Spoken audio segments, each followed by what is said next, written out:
mibale lokola bakolaboraki na justice bandimaki makambo yango bando kosala tribunal akitiseli bango mbano na 10 ans. aza bana oyo nayebi bien très bien lokolo oyebi bakozela te bakulu na nyonso bakokanga bango wapi wapi soki bayawa bango batransite balekaka epai nanga mpona enregistrement nalekisa bango na bureau police scientifique mpona baidentification baoyo bavandi awa liboso na nga baotoka banayebi bango te pourquoi na matonge toza na matonge 3 tozali na 4 équilibre oyo ezotungisa 4 équilibre wana aza bien identifié na vision criminelle na biso na kati ya commissariat urbain ya kuna tozali na équilibre petri oyo ya nei roi nei abengami na kombo ya roi maneki eminene ye nde azali chef de bande ya équilibre petri azali seconde na gouverneur to général chokoro oyo azali awa ce n'est pas ça pame mpona kanga ye nakanga bango na bamakambo na bango na baplene natinda bango na parquet ndenge babima bango oyo bayebi ndenge babima chokoro oyebi te paaki ala si akanga yo na likolo akangela ngo makambo nini wasi akanga yo oyebi akangela ngo immeuble wana nde base immeuble place nini roi loboko azala wana ezali kuna base immeuble kaka na immeuble wana ya funake ezali na mote donc soki ozwikela correct marché correct ngambu nango nyonso ya matongeli kobanda na doruma ti oye na pusu melo nde funake de prévenir loboko oyo aza liboso na nga awa na loboko na ngai ya mobali ye nei chokoro oyo na mosusu mk nani bazalaki mo ebele namonaki bango ensemble ngai mokolo wana nayaki na makoloni ezalaki le 12 septembre ebembe wana eutaki na ngambo ya funake mais à notre grande surprise baye koleka yango na quartier ya petri oyo juni wana bango nyonso to bazalaki ensemble bayokanaka te ngai nazalaki wana na bilema na nga mibale foto na bino okangi yo na bavie na yo mais oyi ndenge bazombi funagang puli ya mort d'homme awulu wana puli ya mort d'homme elakisi nini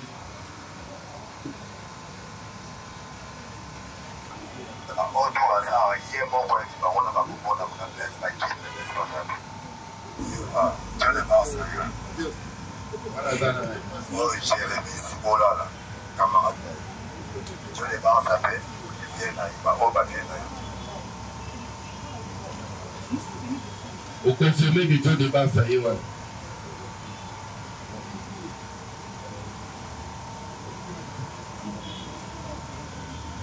Confirmé que voilà les Dieu de base. Hein? Pour eux, il y a une photo, ils ont été, il y a Wana, hein? Ils ont été, Dieu de base, ça t'est. Dieu de base, ça t'est. Dieu de base, ça t'est.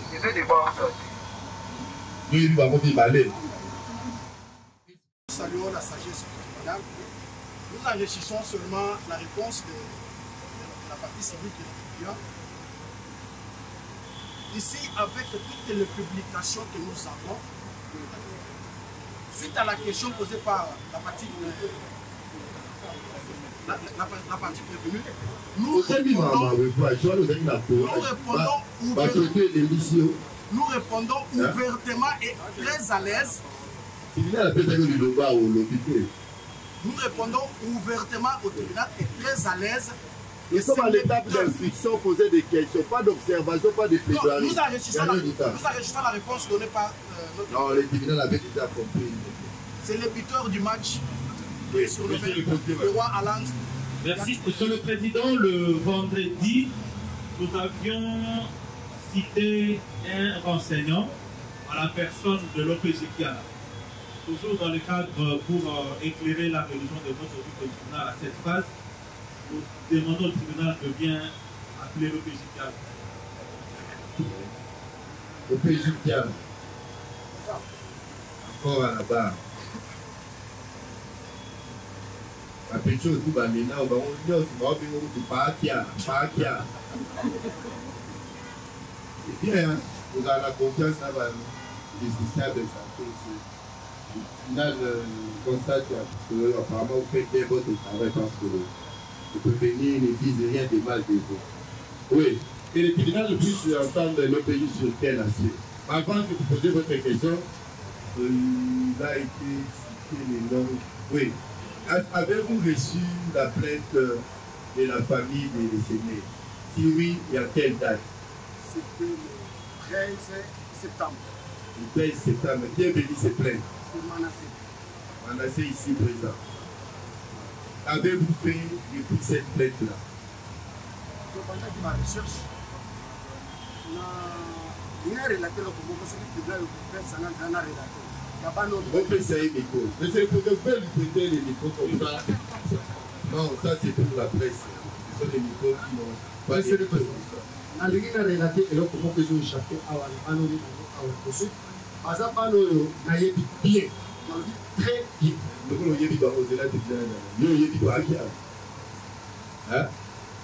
oyebi ye bien oyebi mpe yeyeba ayebi yo bien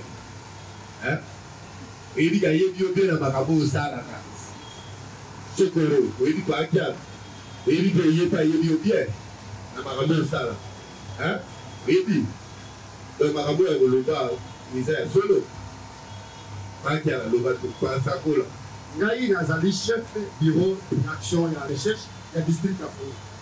Toutes les plaintes baplainte nyonso tu oyo eyaka na bakulu euti na bacommune soki eye epai ya commandant district akooriente yango epai ya sd atiaka balocation eyaka na biro pour l'enquête et recherche.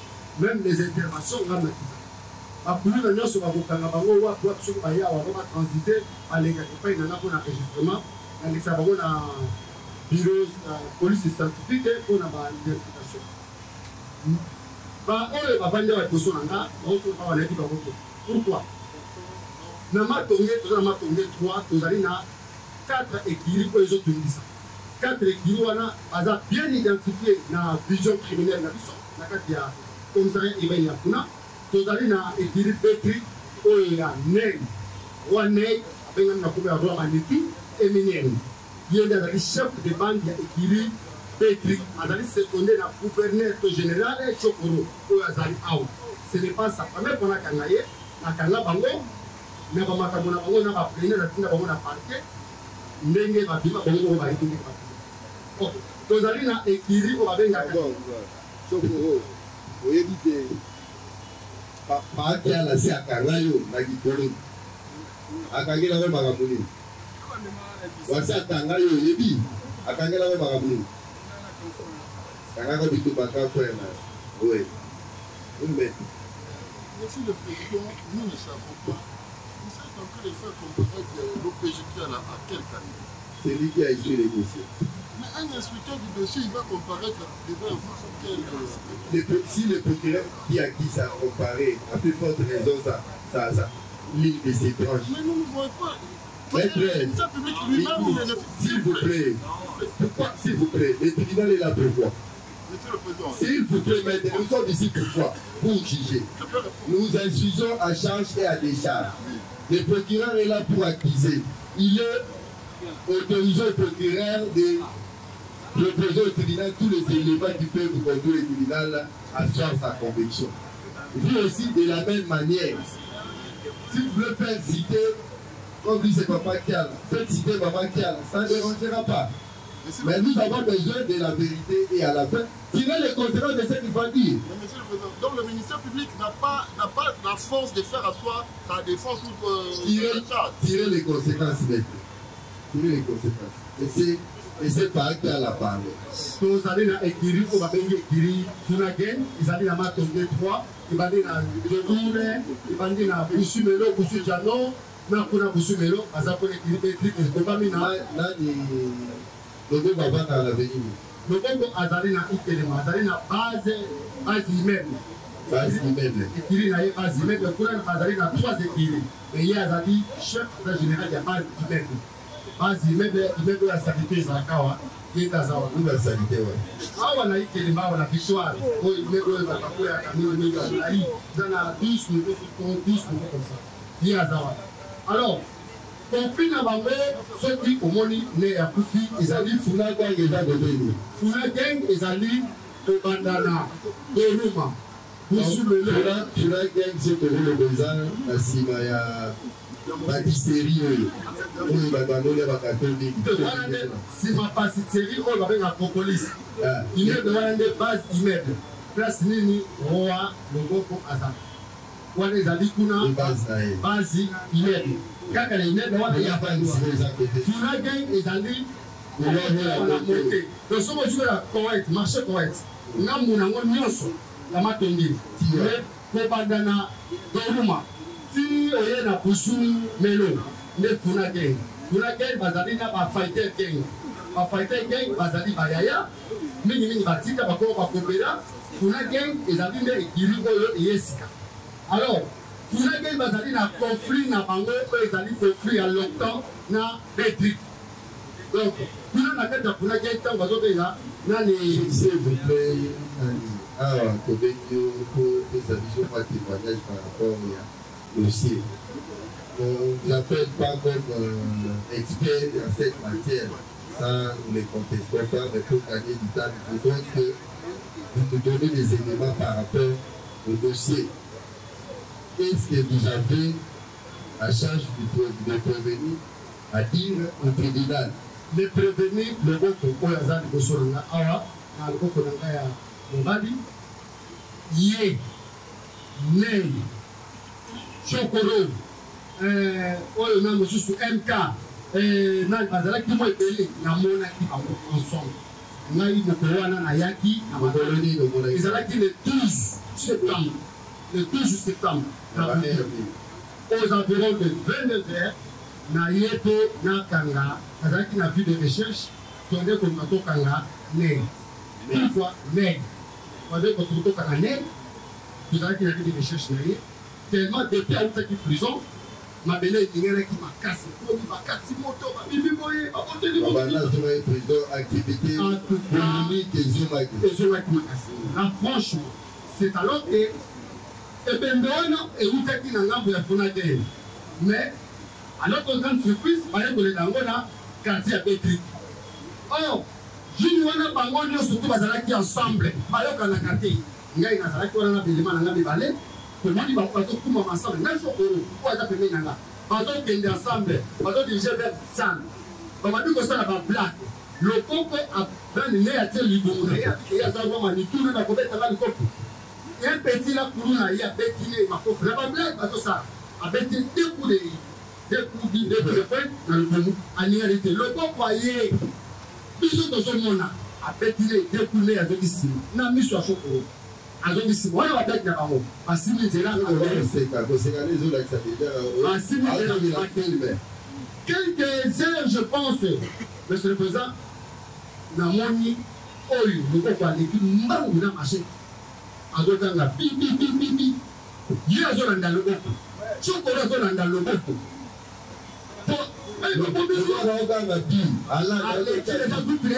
bakimaki loboko depanse oyo azoloba wana azalaki na kati segon namonaki ete franchement natoyi komona segon te soki segon azalaki peut-être ngai naza na difficulté ya komona ngonga wana mpo azalaki molili donc ntango omoni bango baleki basali batie na bango il s'est passé combien de temps?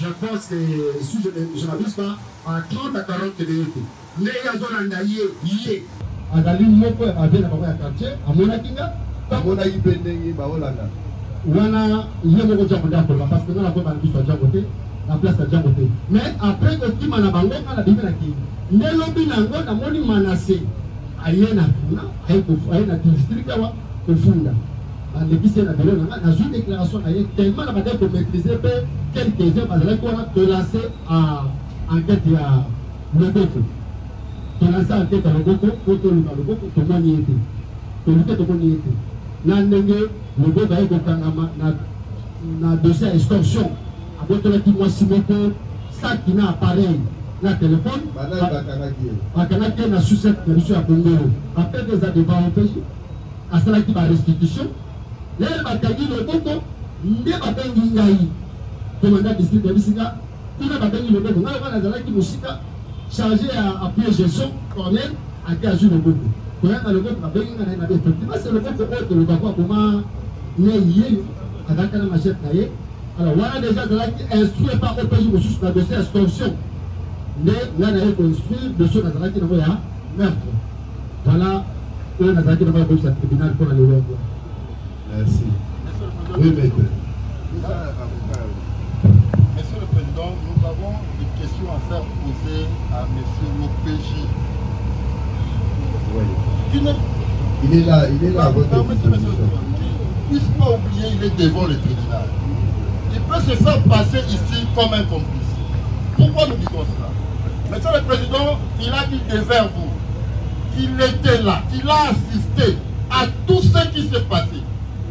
Or, il y avait un avis de recherche. Comment tester qu'il n'a pas pu mettre la main avant que les événements puissent se passer? Merci. La première question. Pour la ligne exécuter le mandat, avis de recherche, nous avons ensemble. Monsieur le Président, alors, pour la Bango, ils ont la technique d'utiliser la sagesse. Bango va commettre déjà une affaire, il y a pas 21. Nous sommes dans ce qui est à il y a beaucoup de choses. Nous sommes pas côté. Tout le monde a dit notre bataille. Si on a eu le moins si kawana, on s'est isolé dans le groupe de frapper. Dans le côté comme ça. Et puis on met bon ça parce qu'on va aller on va aller 20, 30, pas comme machine. Tu es de là, mais pas pour ça ça. Voilà. Monsieur le Président, nous voulons poser encore une deuxième question. Et c'est de quoi sa présence là-bas? Parce qu'il n'a pas... Monsieur le Président, protégez-nous. Le ministère public va nous faire encore passer dans la procédure de prison. S'il vous plaît. S'il vous plaît, maître. C'est le tribunal qui dirige le débat. Mais quand vous posez une question dont la réponse a déjà été donnée, comprenez la réaction. Même le tribunal allait déjà réagir en vous disant qu'il avait déjà dit. Mais monsieur le Président, il est allé, ils avaient un avis de recherche à exécuter, ils se sont cachés. Ils ont dit, écoute, passer. Il a expliqué pourquoi il n'a pas exécuté. Allez à la question suivante. Monsieur le Président, avec votre population, parce que la parole demeure encore de notre côté. Monsieur le Président, qu'il plaise à votre tribunal de pouvoir poser la question à Monsieur l'OPJ Kiala. La question de savoir, parce que c'est bien lui qui voulait...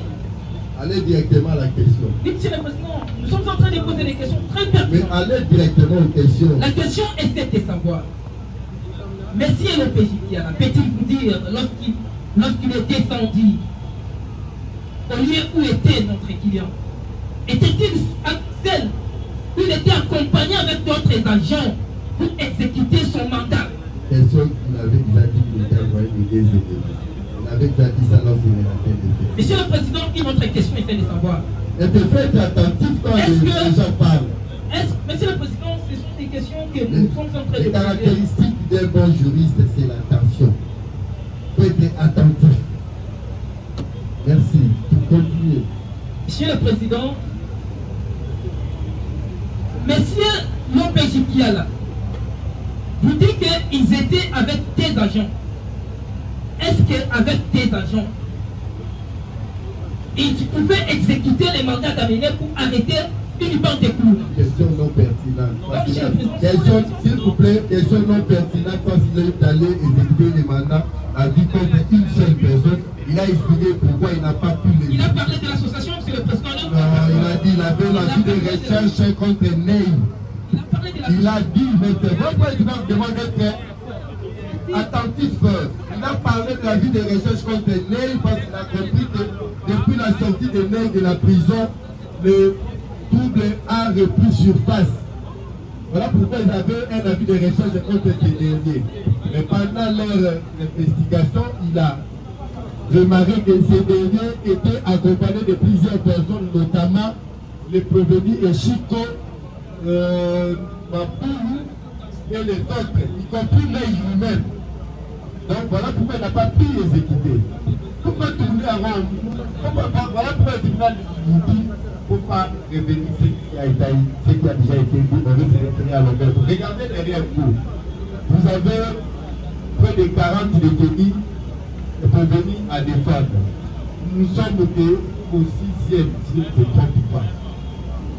On va prendre toute une semaine pour instruire, alors comprenez-nous maintenant. poser des questions pertinentes qui peuvent avancer, nous avancer dans l'instruction et non nous reculer. Les questions à l'OPJ, il est entendu, c'est pour dire, le tribunal vous a dit qu'il fait corps avec le ministère public. Et le ministère public dans ce procès, il est parti.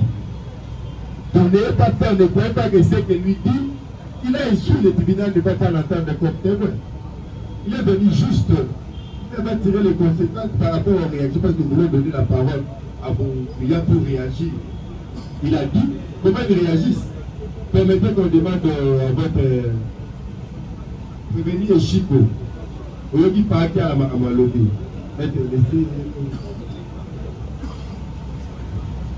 Donnez-lui le micro. Quand il a lobby pour Kolowana, vous avez dit la neige. Puis, il a été dit que les étapes que vous avez senti, c'était la réconciliation. Vous avez attiré les, parce que vous étiez des bandes opposées.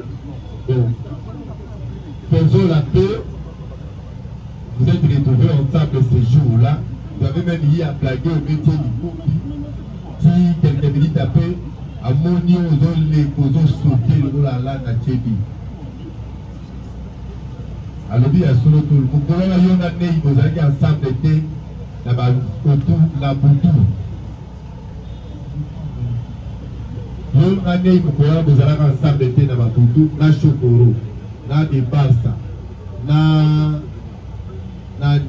lobby Obama. À part seconde lobby à Monaki. Yon quoi nous a dit na Batouana. Pisa Chokoro. Chokoro. Bagabupal, qui a la lobby. Yoni a lobby za solo ni a lobby za lobby. Tu viens à la lobby d'ailleurs à tout le monde. Ni les a solo, ni les a lobby. Hein? Nous sommes à lobby au niveau à voter. Est-ce que tout le monde a tribunal? On va pas y aller, mais tribunal a tout le monde. Il y a solo, il y a l'hôpital pour l'année. Il y a Zalagité, il y a Zalaki.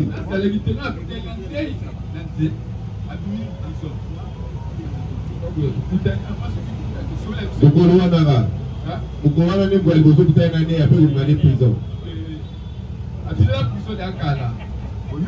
Vous allez l'année à prison. On dit aux autres de la parole les 12.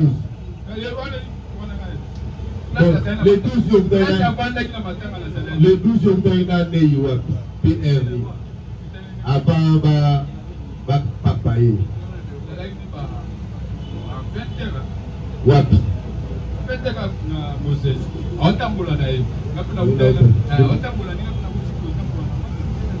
Après, on va parler de beaucoup d'années, mais il va prison. Aujourd'hui, la route de prison, ça va. Vous avez été voté, Nini? Après, vous avez 20 heures. Il y a un tribunal de l'unité, il y a un tribunal de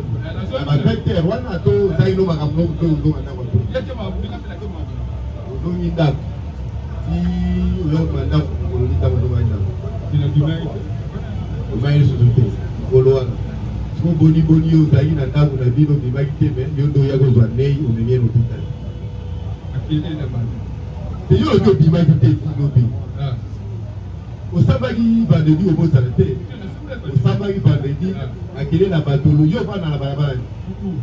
Beaucoup n'a pas de côté. D'accord. Yo beaucoup combien? Yo là beaucoup combien? Bango posé né. Mais avant dans la on dit pas si bien. Yo va dans la barabara beaucoup. Bango donner IP beaucoup. On va y payer la table na bino. 4e parcelle. Et t'as dit na 4e table.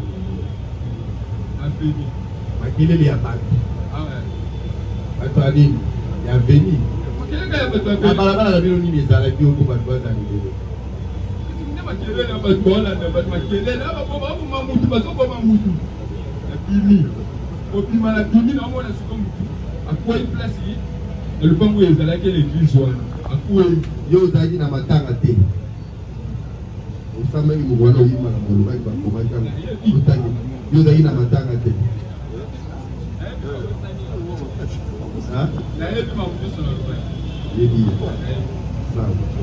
Donc, makili na batune bimisa kio sota mobini mobini ya balabala na bino wana omona na désert balabala na bino na batu na balabala bon estimé bateau bazalaki wana aozala 3 5 7 10 20 to combien bato babimaki boye c'est-à-dire eza bato ya balabala na bino babimaki oyo ya balabala bino oyo omonaki oyebi eza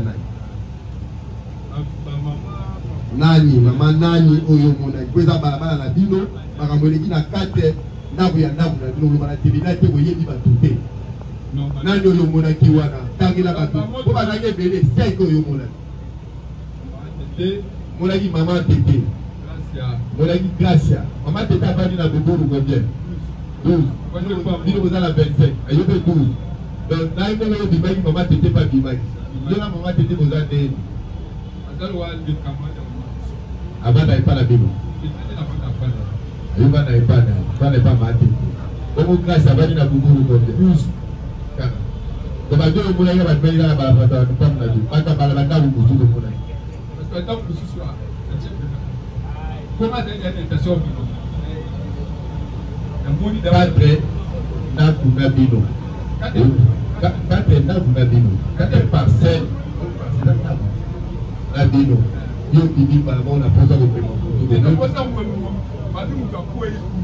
yo bibi makelele donc akodima makelele oyoki bato obibi omonaki bato bato oyo omonaki wana banani abo oyebake ntakwei kuna eza nini banani kaka mama ndomona bali wana babimaki tozopoya kotaka bato oyeliki baoyo bakisaki bana mibali nini oyo omonaki to balabala na bino mibali balala na balabala te to balala ya kolenga basi nani omonaki yo sali koto leta kuna epa na bino ezala wana tokuna lodeze pa kamarade ya mama na bino pas la vie mais depuis quand Bologwa yo oza na Boboro depuis quand Bologwa na Boboro yo tikala donc c'est ta yo oza na Boboro wana et pas ma tete camarade ya mama na bino ebaka na donga na wana ayibi yo za kulu osala ya oboma bayibi yo osala d'abord nous autres appels les dîners il y a souvent beaucoup de choses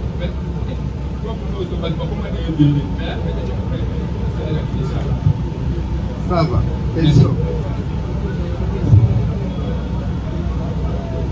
vous avez déjà donné des micros oui monsieur le président nous voulons faire poser une question 2 questions à l'OPGK. La fois dernière, j'ai dit qu'on était en insécurité. Vous nous avez dit qu'il y a beaucoup de pollution. Comment est-ce que M. Kiala, OPJ, de sa qualité, de sa, je ne sais pas comment dire, il a été OPJ depuis, moi je lui connais depuis. Comment est-ce qu'il est descendu quelque part avec un avis de recherche pour arrêter les crimes, soi-disant, et que il se retrouve devant ces gens-là.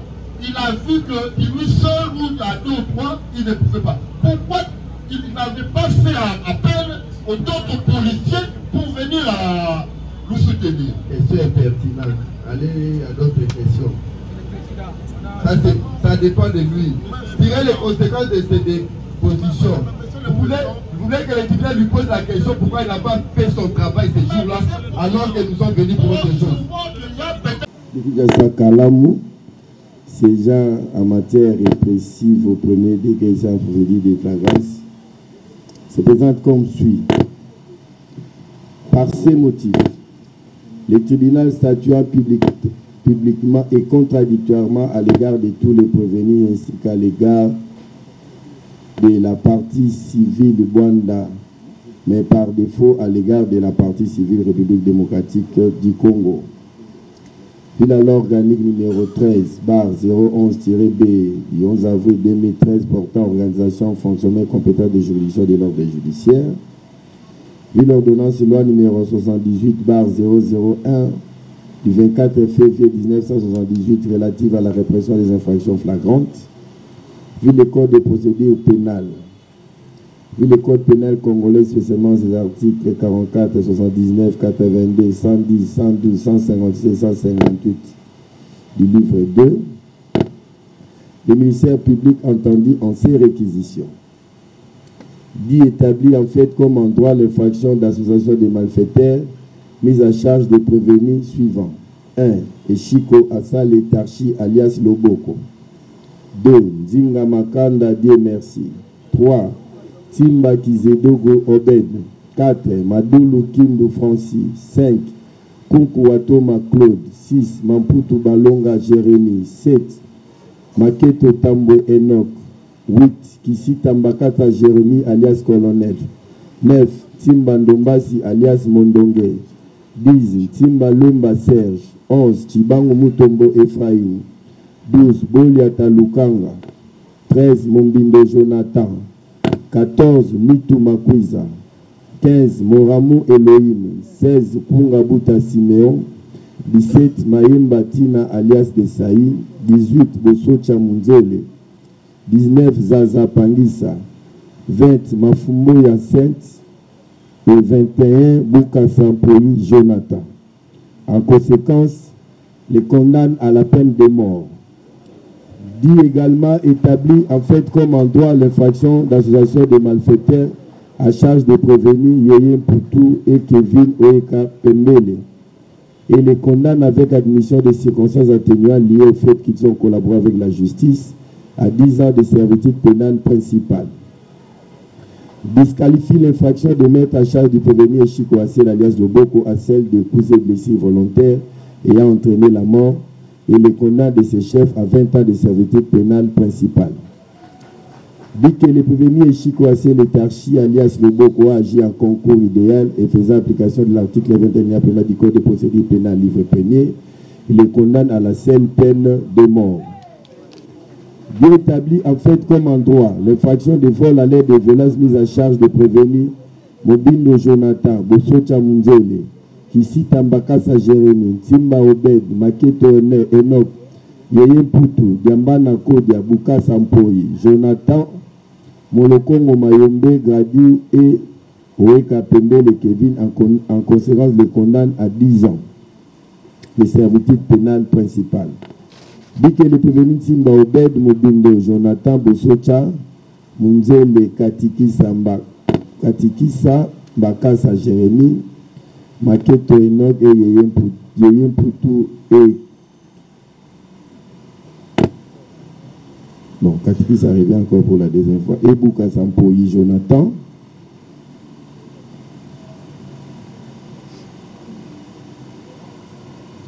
Donc c'est Kisita Mbakasa et non Katikisa Mbakasa. Kisita Mbakasa ont agi en concours idéal et faisant application de l'article 20 alinéa 1er du Code pénal livre 1er, les condamne à la seule peine de mort pour les prévenus, sauf Yeye Poutou, qu'il condamne à 20 ans, à 10 ans de servitude pénale principale.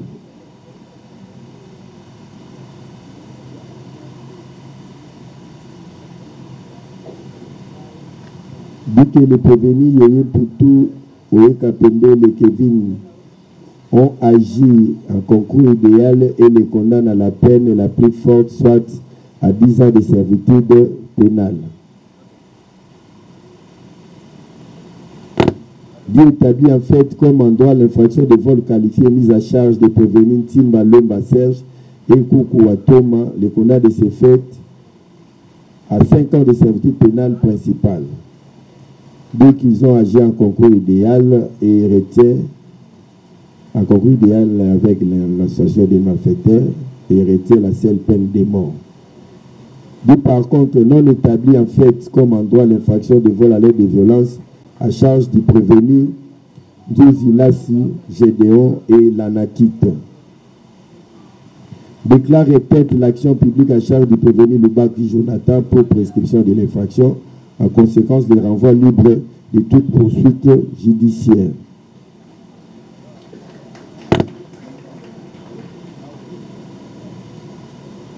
Dit par contre, non établi en fait comme en droit l'infraction d'association des malfaiteurs à charge de prévenir Ndouzi Lassi Gédéon. Kabeya Vita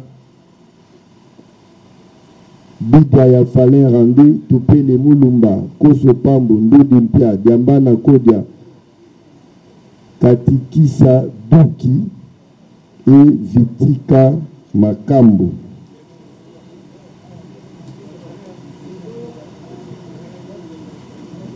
En conséquence, les anakites et les renvois libres de toute poursuite judiciaire. Reçoit l'action civile de M. Manassé Banda Lutete et la déclare fondée en conséquence condamne le prévenu Chikwasi Letarchi alias Loboko à lui payer la somme équivalente en francs congolais de 20 000 $ pour tous les préjudices subis par le décès du nommé Némi Bwanda alias Ney, mais déclare recevable celle de la République démocratique du Congo pour défaut de qualité dans le chef de son avocat. Ordonne l'arrestation immédiate de tous les prévenus, sauf le prévenu Ndouzi Lassi Gédéon, Kabeya Vita Gédéon, Bidaya Falen Randi, Tupele Mulumba, Ndodimpia, Diambana Kodia, Koso Pambo, Vitika Makabu, Katikisa Doki et Lubaki Jonathan. Ordonne la confiscation de tous les obstructions et leur destruction. Condamne à faire les prévenus Chikwasa Letarchi, Nzinga Makanda, Ntimba Kizedego, Madulo Kindu, Kuku Watoma, Mamputu Balonga, Maketo Tambwe, Kisi Tambakasa, Ntimba Ndombasi, Timba Lemba Serge, Chibango Mutombo, Efraim Bondi Atalukanga, Mombindo, Nitu Makozi, Moramo, Kunga Buta, Maenda, Tina, alias de Seibo Socha, Zaza, Mafumbo Yasen, Buka Sampoi, Yeye Poutou, Molokongo Maembo et Oeka, Pembele Kevin au fond de la présente instance, en raison de 1,25e chacun, à défaut ils subiront 14 jours de contrainte par corps et un quart à charge du trésor public. Ainsi jugé prononcé par le tribunal de grande instance de Kinshasa Kalamou, c'est déjà procédure de flagrance en matière répressive au premier degré à son audience publique du 18 décembre 2024 à laquelle ont siégé le magistrat Mbouyamba Kayoka, président des chambres, Kalubibi Pendo et Bele Bolaboto, juge, avec le concours de Nicolas Adobango, premier substitut du procureur de la République et l'assistance du greffier héritier Mbenga.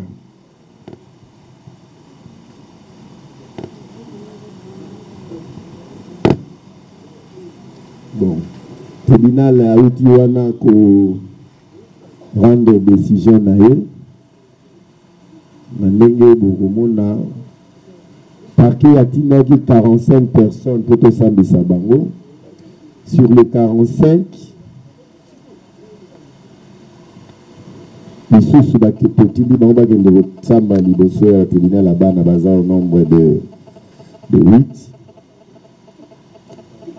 Mibale basambi na biso te parce moko aza te moko azobela bao batikali.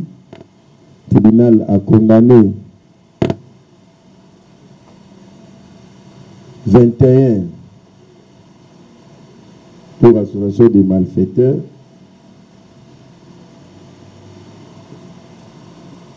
et a condamné on a peine de mort.